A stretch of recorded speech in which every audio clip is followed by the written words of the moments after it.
Hello and welcome. My name is Alan, and this is News and Politics for what is today? Wednesday, December the 6th. Anyway, yeah. Today we start off with a piece from ProPublica. Emails reveal how a hospital bowed to political pressure to stop treating trans teens. The Medical University of South Carolina initially said it wouldn't be affected by a law banning use of state funds for treatment furthering the gender transition of children under 16. Months later, it cut off that care to all trans minors. So yeah, another location buckles to right-wing BS. Elon Musk. Is it really true that 4-year-olds are receiving hormone treatment? I doubt it, you fucking dumbass. If MUSC is mutilating or castrating children, it won't stop until there are stripped of public funding. Again, I doubt they are mutilating or castrating children. God damn these fucking right-wing lunatics. They spread this bullshit to get people so fucking infuriated. They don't care about facts or feelings or truth. It's like, as long as you believe what I tell you to believe, you do right. And that's their ideation. Anyway. Story mentions attempted suicide. One Saturday morning on September the 2022, Terrence Steyer, the dean of the College of Medicine at the Medical University of South Carolina, placed an urgent call to a student. Just a year prior, the medical student, Thomas Agostini, had won first place in the university-sponsored event for his graduate research on transgender pediatric patients. He also had been featured in a video on MUSC's website highlighting resources that support the LGBTQ plus community. I fucking hate right-wing dipshits. They lie, and then act like, see, we're telling you the facts. And it's like, no, you're being a dumb dick. Now Agostini and his once lauded study has set off a political firestorm.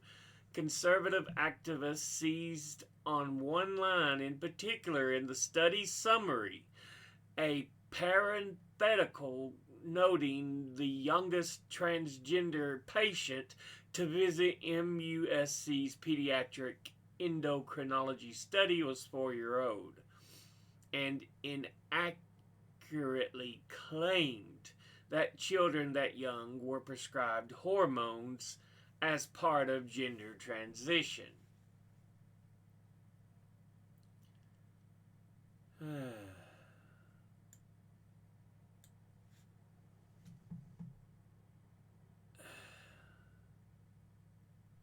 Elon Musk amplified the false claim, tweeting, "Is it really true that 4-year-olds are receiving hormone treatment?" That led federal and state lawmakers to frantically ask top MUSC leaders whether the public hospital was in fact helping young children medically transition. The hospital was not. Its pediatric transgender patients did not receive hormone therapy before puberty, nor does it offer surgical options to minors. But again, this is the bullshit repeated by conservative people. They're like, see, they're doing all this.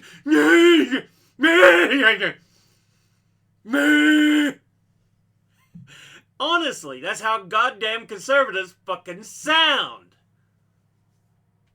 The dean's call went to voicemail. A person familiar with the call shared the voicemail with ProPublica.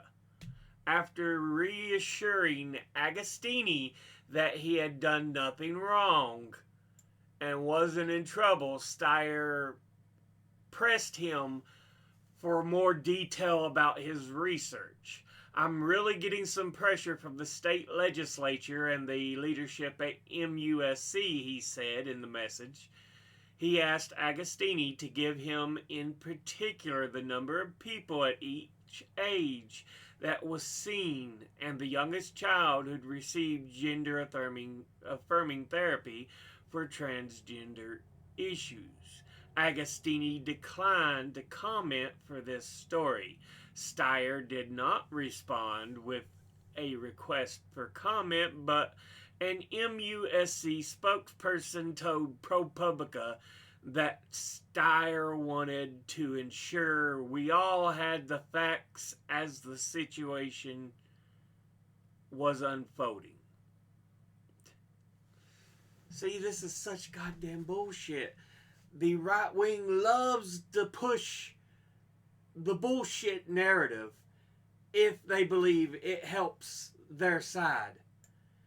You know, they don't offer actual issue resolutions. It's just like, see, this should make you mad. This is what you should get mad about. See, this is what they're doing. Instead of doing things to help the average American. No, instead, they stoke fear and hatred. But people act like they don't give a fuck because they believe that they're being spoon-fed only the truth by these right-wing bastards.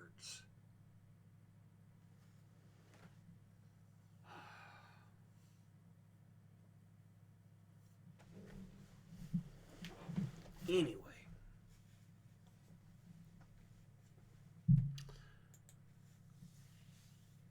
Ask historians, was the average person alive in the 18th century noticeably less intelligent than the average person alive today?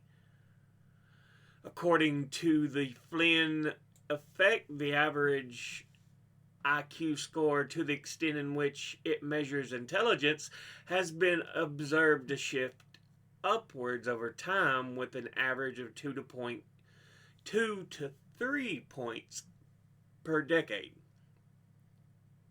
This means the average IQ 100 years ago would have been considered a very low IQ today. This has been linked to the improvements of the 20th century in nutrition, education, more abstract jobs, and interaction with the world, etc. But many of these were also improved during the Industrial Revolution, so was the average person in the 18th century as dumb as bricks? 18th century is 1700s. But I don't believe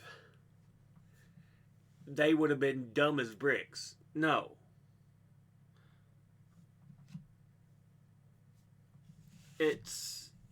They're just bringing things to light that are often hid. You have to remember, for a great period in time, especially in the medieval ages, the church basically said, no, you just listen to what we tell you because we are the ones that are right. We are the ones that are just. And then you also have kings and emperors and the like who are saying that, oh, no. Don't think. We tell you what you should know.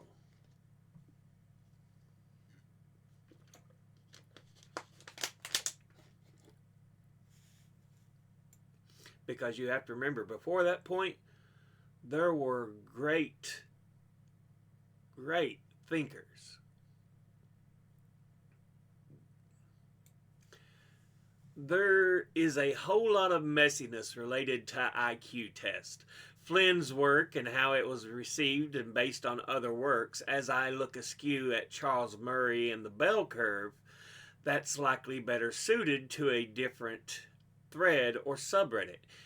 There's also a whole history related to intellectual disabilities and how thinking about what makes someone disabled or less intelligent than others is a dynamic concept, not static and absolute. I think, though, it is helpful to look at your question apart from Flynn's work and think about how we conceptualize intelligence.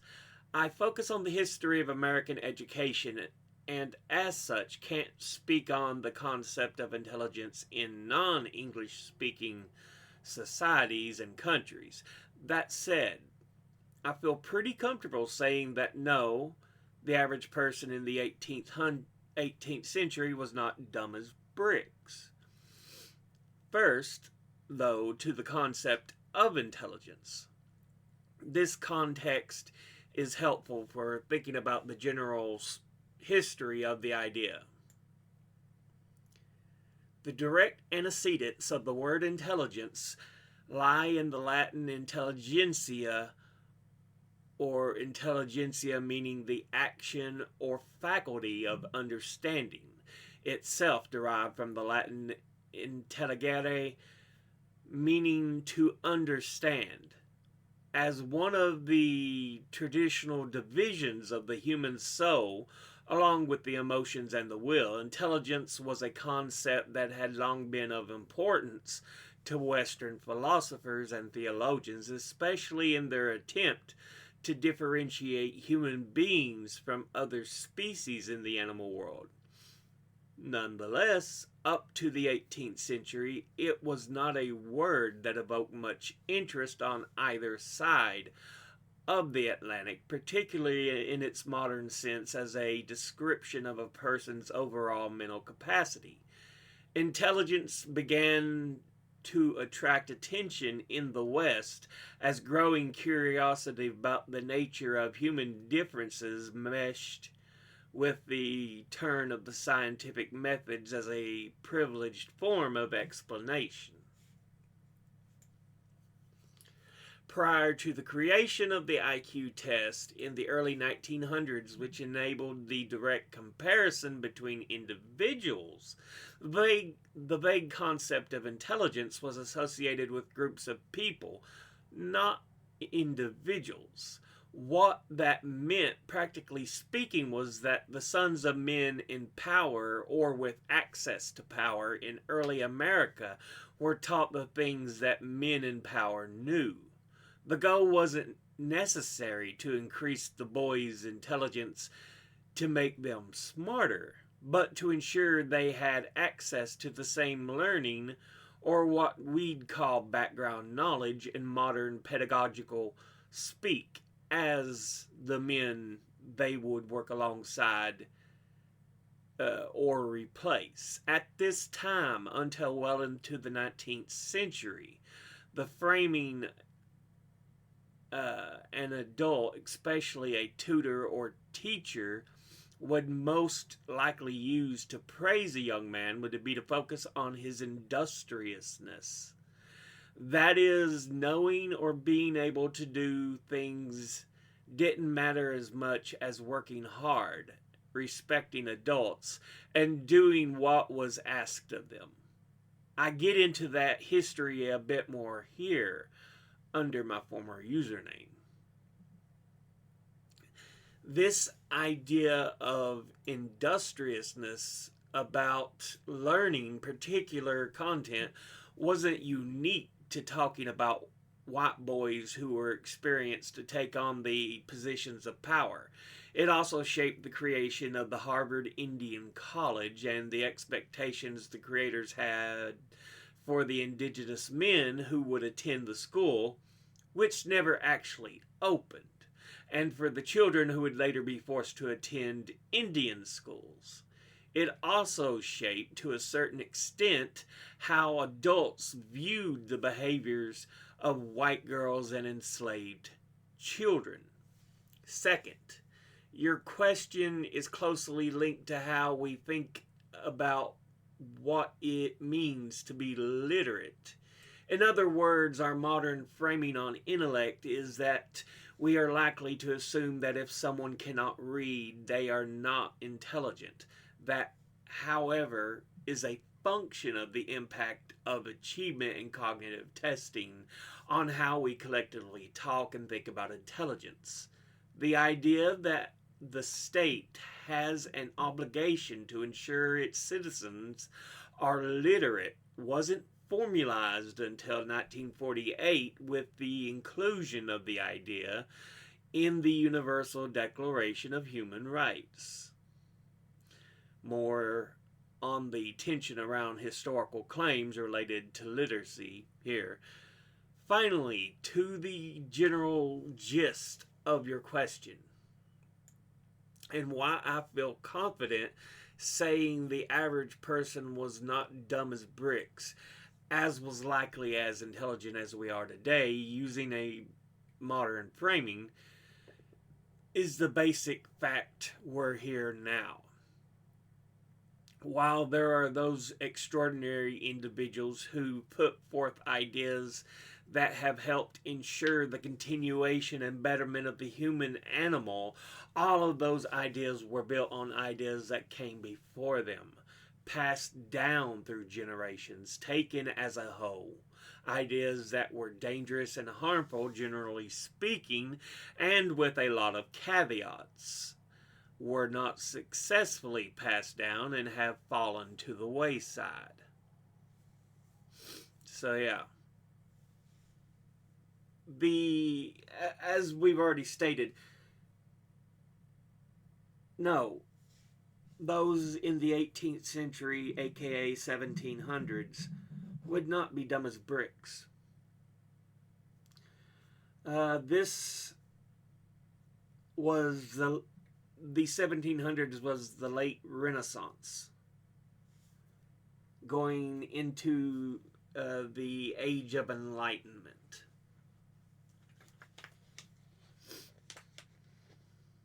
So, Renaissance, you have great minds like Da Vinci. But by the time you get into the Age of Enlightenment, you have minds of those who influence the ideas of modern democracy, of, the founding fathers, that is often held in such high esteem by many Americans, were 1700s, 18th century. One thing we need to think about when we call into regards about thinking about the intelligence of people, we need to understand that a lot of it is also based on the age in which they live. Because a lot of society and what's at the time considered right and wrong also affects your thinking. Fairly, unfairly, it just does. That's why, even though we have the idea of democracy and freedom, there was still a three-fifths compromise in the Constitution.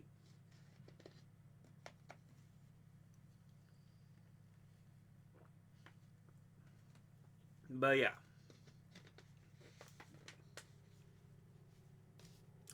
Anyway, let's go on to the next part here. Ask science. Why do the same antibiotics that kill strep throat not kill chlamydia? They're both antibiotics. Beta-lactam antibiotics, such as penicillin, are designed to disrupt the synthesis of peptidoglycan,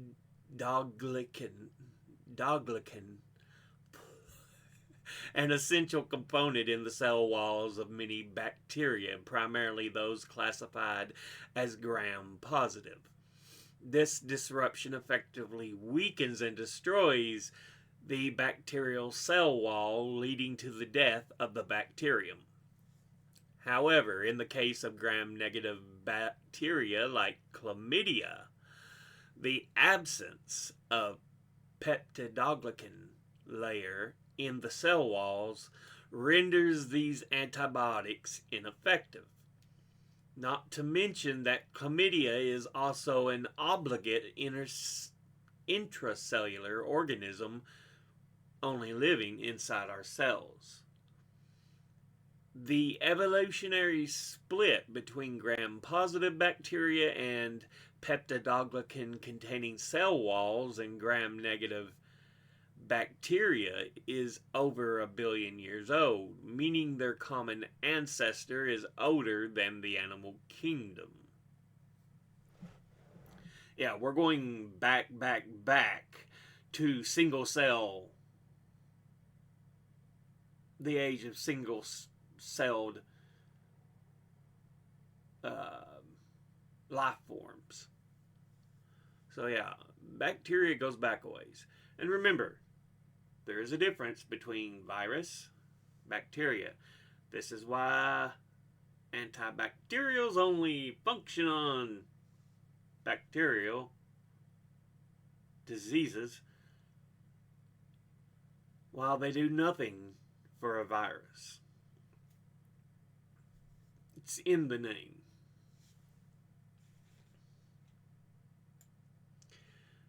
Good answer, but I think the OP needs a slightly less technically worded answer. Here's one that the opposite of technical and maybe too overly simplified, but I found it works well when telling people they don't need antibiotics for viral infections. Even though they're both bacteria, they're completely different organisms. I like to think of it as an analogy comparing slugs and snakes. Both are two noodle-shaped animals that slither along the ground looking for food. If you pour a cup of salt on the slug's back, it will definitely die. If you pour a cup of salt on the snake's back, it will just move along. Strep and chlamydia bacteria are as different as slugs and snakes. So something that kills one might have no effect on the other. To add on top of that, antibiotics are not the same. They have different mechanisms of action that make them more effective against specific bacterial species or groups. It's also worth noting that our current antibiotics are at best 30 years old now. They have not made a significant breakthrough in discovering new antibiotics since the 90s. Yeah, penicillin as a discovery has not been around that long. Yeah. I want to say it's in the 60s or 70s when it was actually discovered.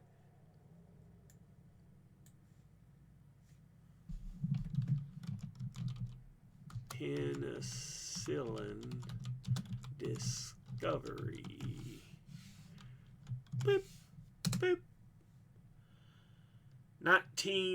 It's a lot longer. In 1928, Dr. Alexander Fleming returned from a holiday to find mold growing on a petri dish of Staphylococcus bacteria.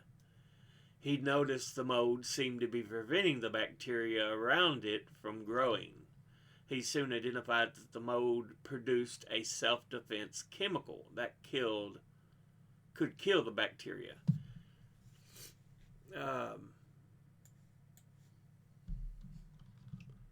Let's try this then. Transformation of penicillin into antibiotic. Biotics. 45. So, in about a period of 12 years, penicillin was isolated from other microorganisms, which led to a new term, antibiotics. Using similar discovery and production techniques, researchers discovered many other antibiotics in the 40s and 50s. Streptomycin, chloramphenicol, erythromycin, vancomycin, and others. So, yeah.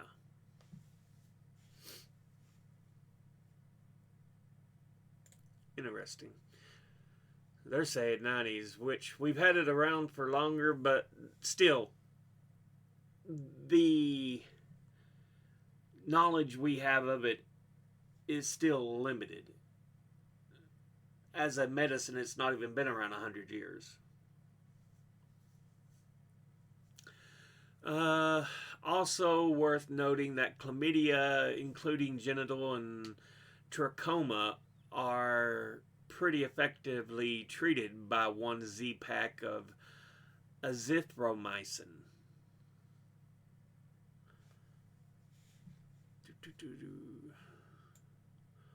What was the last breakthrough of the 90s? In the U.S., Centercid was introduced for use as an antibiotic in 92. The reasons why we haven't had a new one are nuanced, obviously.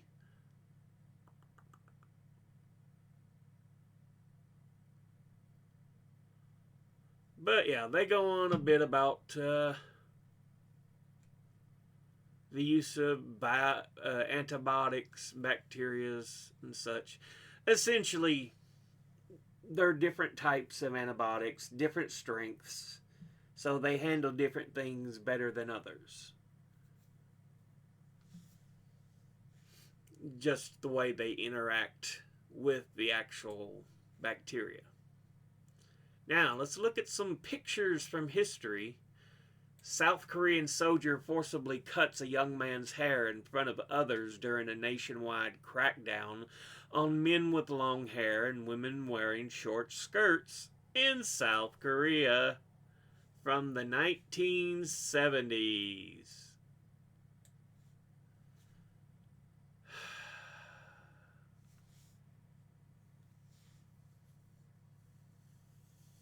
Boys gotta be boys, girls better be respectable girls. Blah. Why is this bullshit popping up every so fucking often? God damn. Brothers Wilhelm and Jacob Grimm in 1847. They were German academics who together collected and published folklore, best known for writing the fairy tales Cinderella, The Frog Prince, Hansel and Gretel, Little Red Riding Hood, Rapunzel, Snow White, Sleeping Beauty, and a number of others. It's the Brothers Grimm and Hans Christian Andersen. When you think of fairy tales, they are essentially the godfathers, those two sources. So here's what the Brothers Grimm looked like. And like I said, Hans Christian Andersen had collected a great work of others. So yeah. I've got some books in there about this size, one for each. Grimm Brothers, Hans Christian Andersen. This is my H.P. Lovecraft book. But anyway. Yeah. And finally, the Yelverton family, 10 of in the family.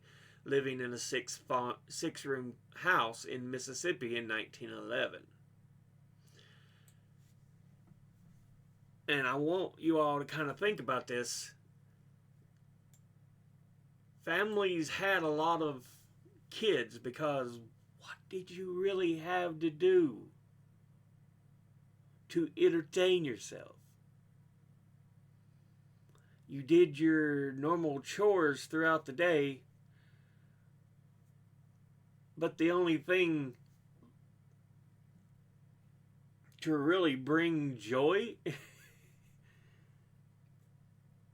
besides normal hanging out with family was a little bit of a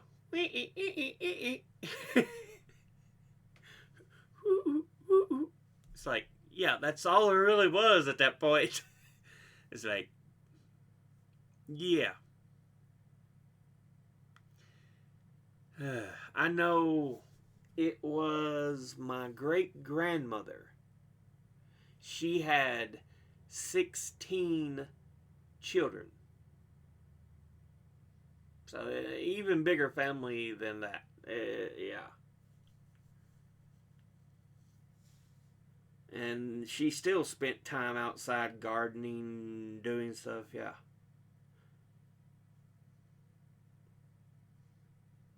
Now, I don't mean flower beds. I'm talking gardens.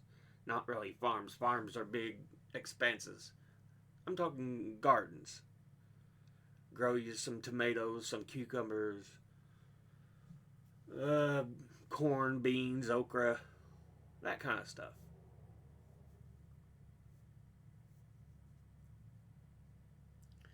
But yeah, well, you didn't really have much to keep you occupied otherwise. There was a radio. That was it. So yeah, that's why they usually have so many kids, because there wasn't much else to do. Here we go, some stories from the BBC. Woman who assaulted Chipotle worker sentenced to fast food job for 2 months. I fucking love this as a punishment. It works so fucking well. An Ohio woman who was convicted of assault for hurling a burrito bowl at a Chipotle worker was offered an unusual way to reduce her time in jail. She has been ordered to work at a fast food job for 2 months. Let's see. She was captured on viral video screaming at a Chipotle employee before throwing her food in the worker's face. At first, she was slated to pay a fine and serve 180 days in jail, with 90 days suspended. But then the judge had another idea. You didn't get your burrito bowl the way you like it, and this is how you respond. This is not Real Housewives of Parma, Ohio. This behavior is not acceptable. Oh, goodness. The judge told Hain she would cut off 60 days in jail if she agreed to work at least 20 hours per week at a fast food restaurant for 2 months.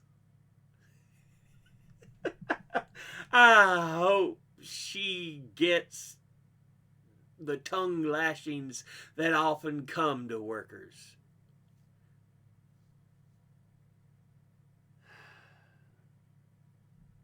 Because, yeah, often your minimum wage workers are just trying to do their job. They're just trying to make it. And you have Karens like this who don't care. I'm glad she got that as a punishment. I do. I really like it. From The Guardian, Venice gondola capsizes after tourists refuse to sit down and stop taking selfies.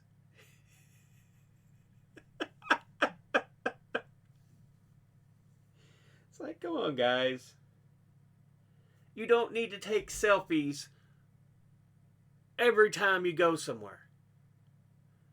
It's one of the reasons I no longer own a cell phone and haven't owned one in years.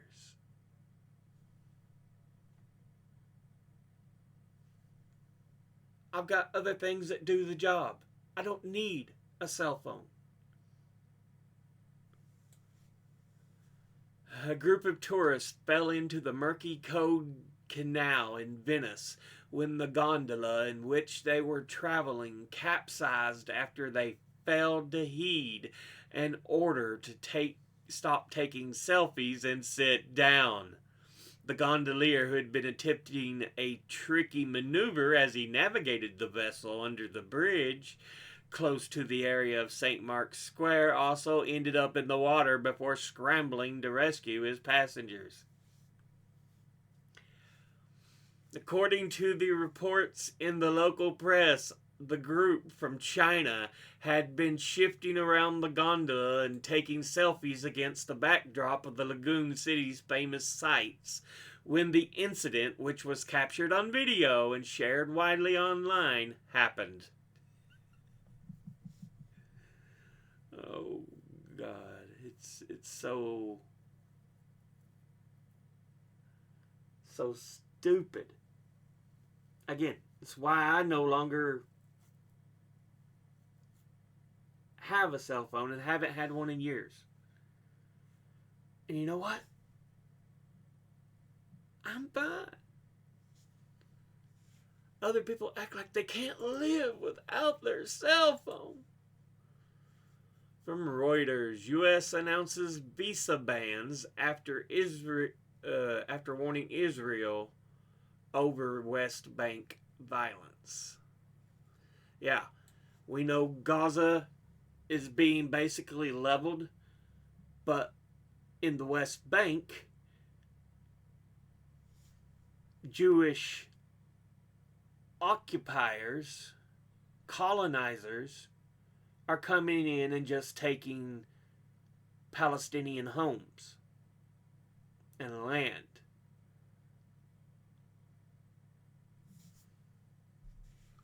So, yeah, there's violence breaking out over that. Israel acts like it cannot live in peace with these poor Palestinians. No. Fucking act like goddamn human beings and treat them with the same kind of equality you want to be treated with. Pretty fucking easy to me. But you all act like that's the hardest goddamn thing to do. Okay, this is political discussion. Venezuela just voted in a referendum to annex 2/3 of neighboring Guyana. What happens now? For some context, there was recently a consultative referendum in Venezuela on the question of whether or not to annex a disputed region in Guyana that encompasses about 2/3 of the country. About 95% of voting Venezuelans voted in favor of annexation, but the veracity of these results is currently unclear. All of this raises many questions. Will Venezuela actually invade Guyana, or is this just a statement? Would the United States and its allies and or neighboring South American countries intervene on behalf of Guyana if Venezuela invades? Will Venezuela get any meaningful support from countries like Russia, China, Iran, etc.? In short, what does this actually mean for Venezuela and Guyana?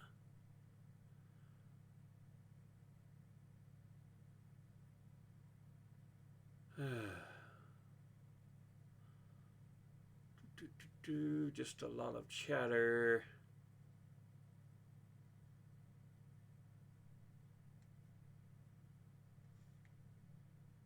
Yeah.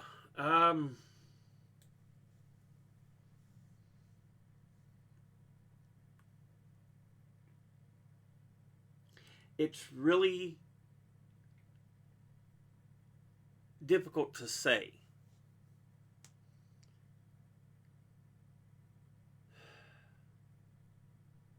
The only reason the U.S. would get involved, honestly, because it isn't about defending countries or peace or what the hell ever. No, America knows Venezuela has reserves of oil. And that would be the only reason I see them going in.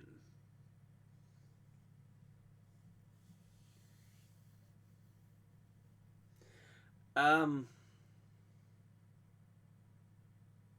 yeah. Because right now, we've got a dwindling stockpile of weapons and munitions. Providing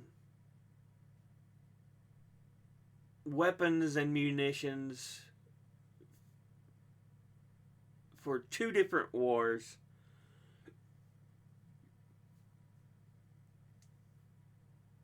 Well, let me rectify that. One war and one genocide.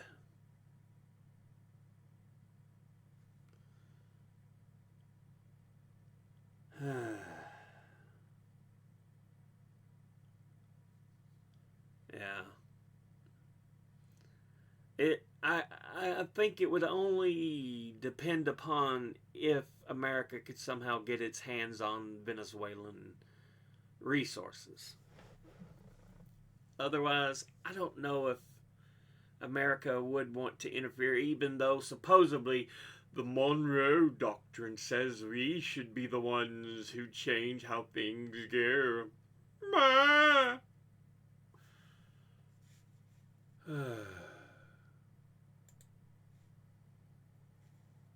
What should the USA do about Israel?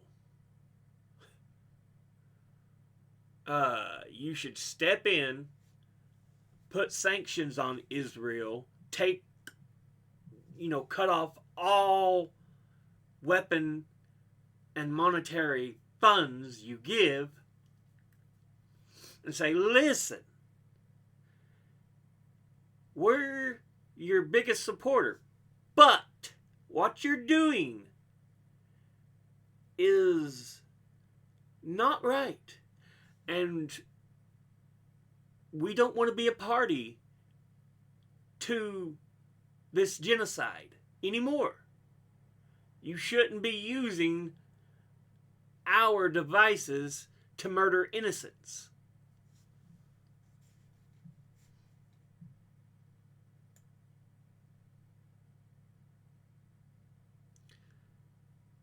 Yeah, unless you're willing to buckle down and actually tell them, no, enough of this bullshit.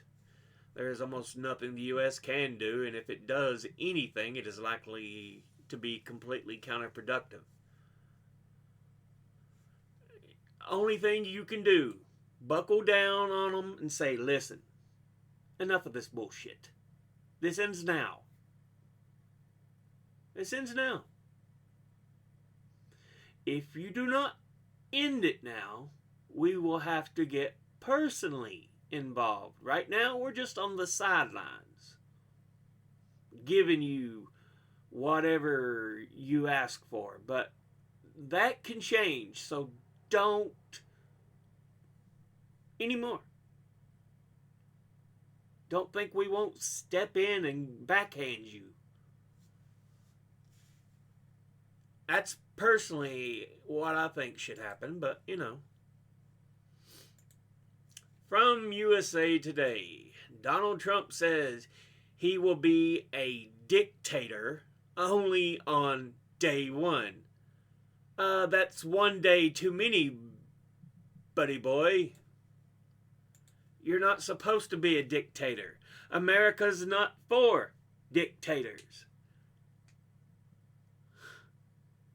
That's not how the U.S. works. But His ass kissers don't care, really. They're like, huh, he's so smart. He's the smartest person there ever were. Ooh, ooh. Honestly, that's how they fucking act. They act like, he's God incarnate. Ooh. Oh, goodness. From Bloomberg, Biden moves to forgive nearly $5 billion in student loans. This would be better news if you weren't helping stand up 2 wars. Well, again, 1 war and a genocide.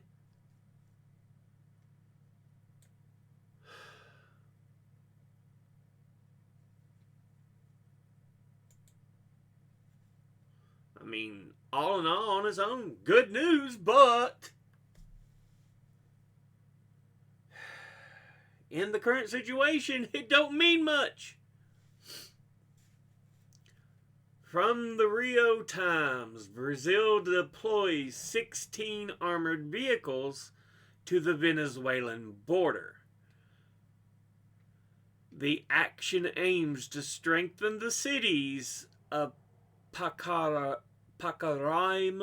and Boa Vista in Roraima. This move comes after Venezuela's referendum to annex part of Guyana's territory. In a statement, the army highlighted the need for constant vigilance and readiness. They are committed to protecting Brazil's borders. The deployment, initially planned under the Army's strategic planning, was expedited. And then they cut off the article there. But yeah, Brazil's like, you better not be thinking of coming into Brazil and doing this crap.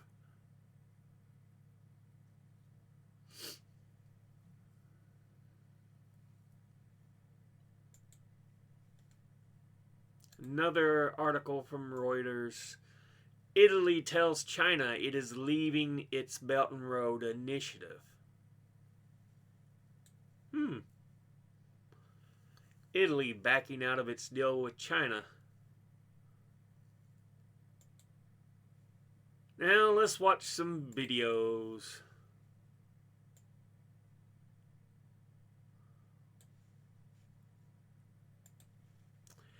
Eight-year-old with disabilities assaulted and pinned face down by Wyoming school officer.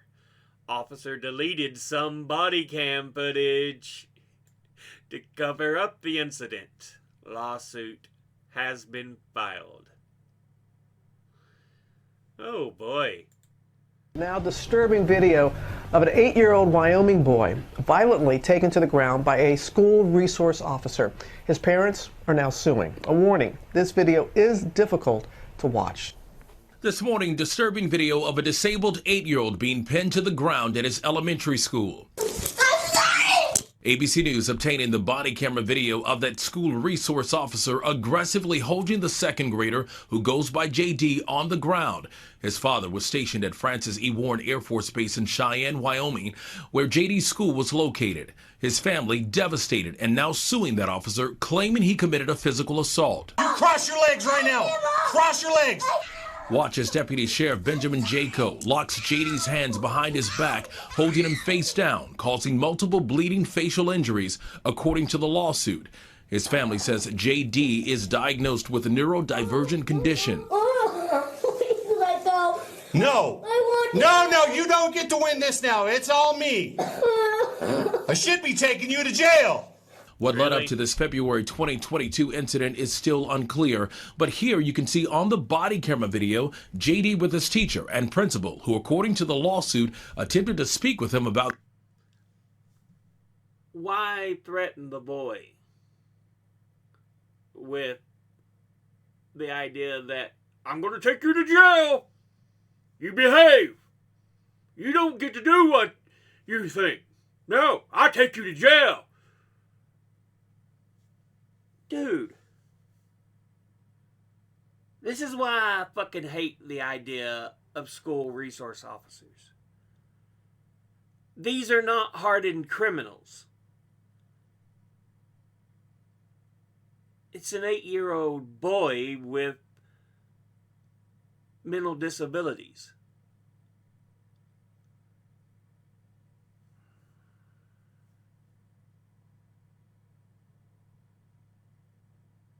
If you want to go be a peace officer, go back to working for the police. You're not fit to work in the school. Period. You should not be treating it like you're a fucking cop out there. I'm dealing with these gang members who will shoot me in the head. No, you're not. You're dealing with children under 10.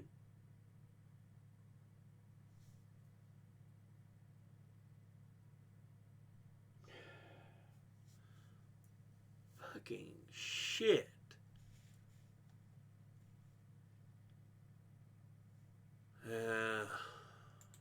Comments made to the adult cashier while in the lunchroom. Deputy Jaco happened to be standing there where the body camera video picks up. 5 minutes in, the video abruptly cuts out. The lawsuit alleging Deputy Jaco deleted portions of his body cam video in an effort to conceal his wrongdoing. And so what we're missing with that body camera, by the officer's own admission, is that it was deleted between the period where JD is getting up, wanting to go back to his classroom, and being thrown on the ground. ABC News has it. That's not standard protocol, is it, to delete body cam footage? It don't sound like it should be.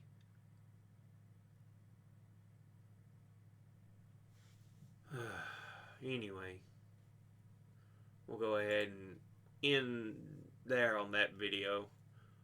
I'll probably already get a copyright claim where it's from ABC.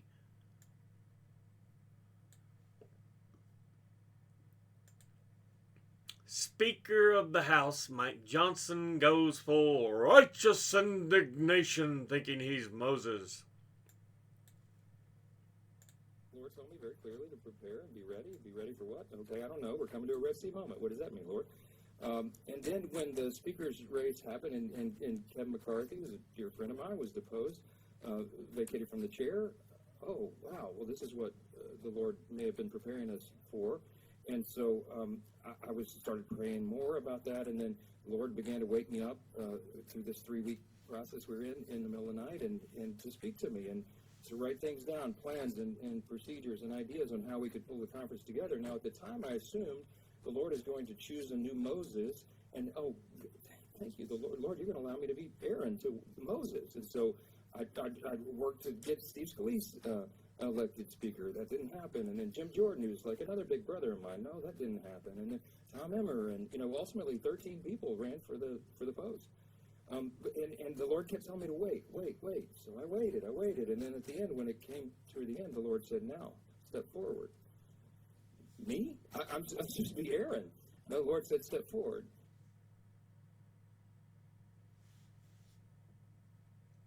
Yeah, I'm not a fan of these religious zealots.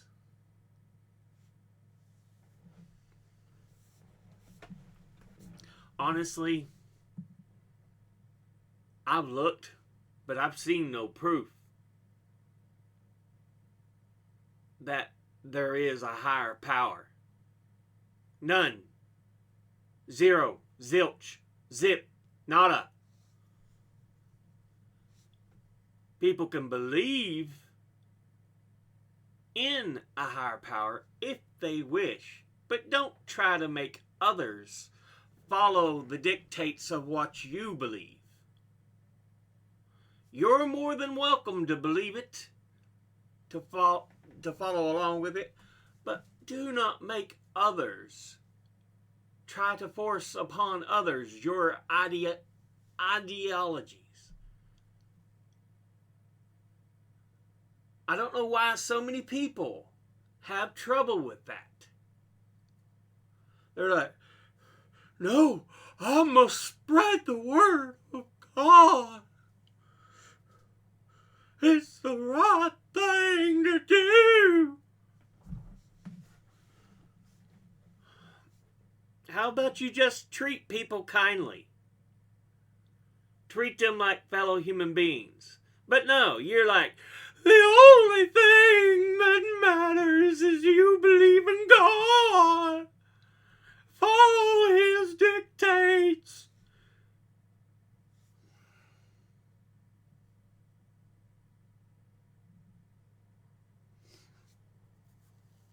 I came upon a post very recently I shared on social media. It says, if you want to put Christ back in Christmas, then start feeding the hungry, healing the sick, helping those who are in need. Because you sure as fuck don't see that from these religious zealots.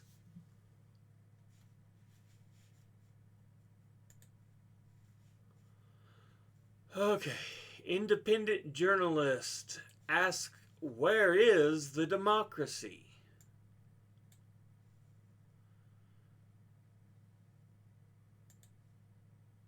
Two different guns pointed at me within 24 hours. Why? Because Israel targets anyone carrying a camera. And 16-year-old girls too, apparently. First, it was a remote-controlled gun that the soldiers turned to point at me while I was taking a video of them sat safely in their watchtower stationed at the giant apartheid wall. And then, that same evening, the Israeli army raided our neighborhood and stationed a soldier at the end of our street. My 16-year-old cousin accidentally ran into him on her way to visit our uncle. He flashed his sniper in her face and yelled at her to go home. And so everyone in the neighborhood was trapped wherever they were lucky enough to be at the time. As babies cried and sound bombs went off, I managed to take a couple cheeky little videos before the soldier ultimately turned his sniper on me. After about an hour, the soldiers finally left and everyone was free to step outside again. At least until the next time the soldiers inevitably raid our homes. Yeah. Yeah. But, you know, Israel's just defending themselves by going in and destroying vital infrastructure and homes and all this. You know, it wants to be sure it defends itself.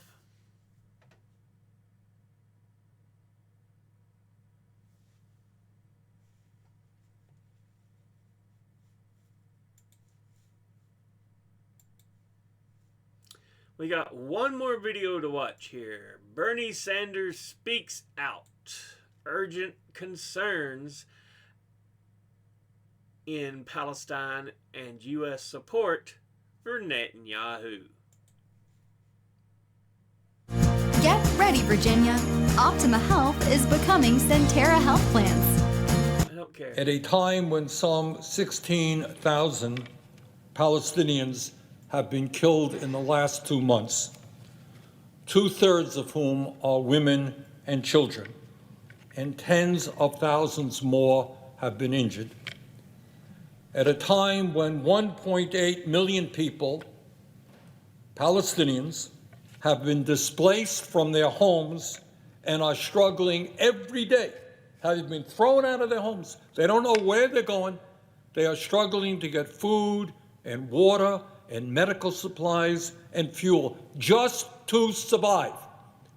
And I want you to think about what's going on with the children, a lot of children in that country. What is going on psychically, them looking up in the sky, is a bomb going to fall? Where am I spending the night? How do I get food? That's what's going on there right now. And Madam President, at a time when over 250 people have been killed in the West Bank, I'm not talking about Gaza, I'm talking about the West Bank, since October 7th. And more than 1,000 Palestinians have been driven off of their land in the West Bank. No, in the midst of all of that, I do not believe we should be appropriating over $10 billion for the right-wing extremist Netanyahu government to continue its current military approach. What the Netanyahu government is doing is immoral, it is in violation of international law, and the United States should not be complicit in those actions.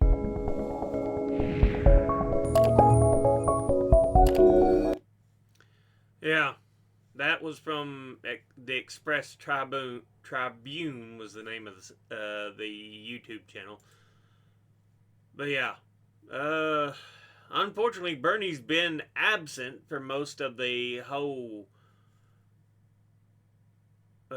He's not stood up for most of the whole thing, but now at least he's on the right side. It's still, unfortunately, there's a majority, there's a minority who are like only standing up.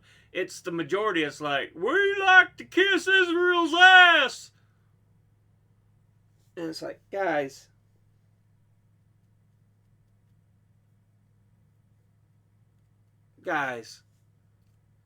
and gals, do you not believe in doing what's right?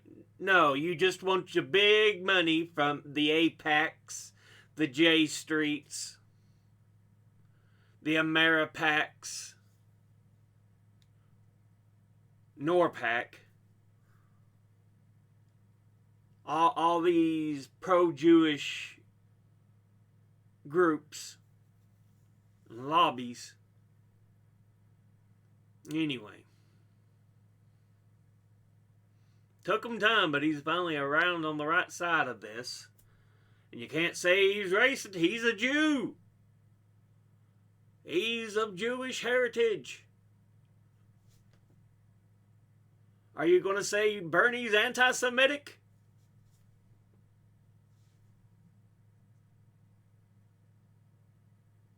I say this because of the stupid resolution the Congress passed saying, if you're against Zionism, you're anti-Semitic. Bullshit. Go and fuck yourself for passing such a stupid goddamn fucking resolution. Go and fuck yourself for that bullshit. Anyway.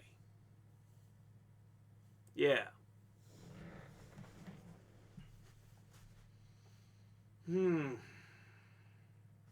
That'll be the end of this episode.